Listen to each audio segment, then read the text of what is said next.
Таң алдындағы тымық тыныштық. Терезеден әлсіз жарық сығалап тұр. Ұйқы мен ояулықтың арасындағы сол бір беймәлім күйде жатқанымда, денемді бір жұмсақ жылылық тербегендей болды. Әуелде түс көріп жатырмын деп ойладым. Біреудің жанасуы аса баяу, бірақ сенімді. Сол сәтте ішімнен күйеуім келген шығар деген ой жылт ете қалды. Бірақ әлде бір нәрсе бұл ойға қарсы тұрды. Даусы. Иә, әлсіз сыбыр, таныс емес, бөтен. Жүрегім бір сәтке дүрсілдеп, бірақ бойымды билеген әлгі сезім оны басып тастады. Қимылдауға, қарсыласуға ерік жетпеді. Керісінше әлде бір жұмбақ күйге еніп, өзімді сол белгісіз толқынның жетегіне жібергендей болдым. Жан дүниемде екі түрлі күш арпалысты.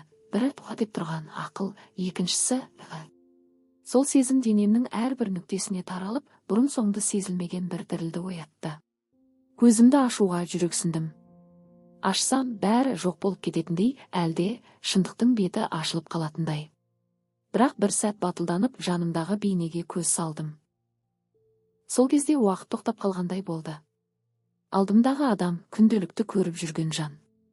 Бірақ дәл осы сәтте ол мүлде басқа кейіпте еді. Кәдімгі қалыптан бөлек тосын, түсініксіз, тіпті жат көрінді. Ойыма сан түрлі сұрақ келді. Бұл қалай мүмкін? Мен не істеп жатырмын? Бұл түс пе, әлде шындық па?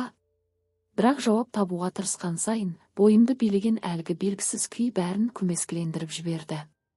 Сезім мен сана арасындағы шекара өшіп, уақыт өз мағынасын жоғалтты. Бір сәтке барлығы тоқтағандай, тек жүрек соғысы мен тыныс қана қалғандай болды. Ішкі әлемімде бұрын байқалмаған бір құбылыс оянды. Бұл тек тәннің емес, сананың да шатасуы еді. Адам кейде өз-өзін танымай қалатын сәттер болады ғой, дәл сондай күй.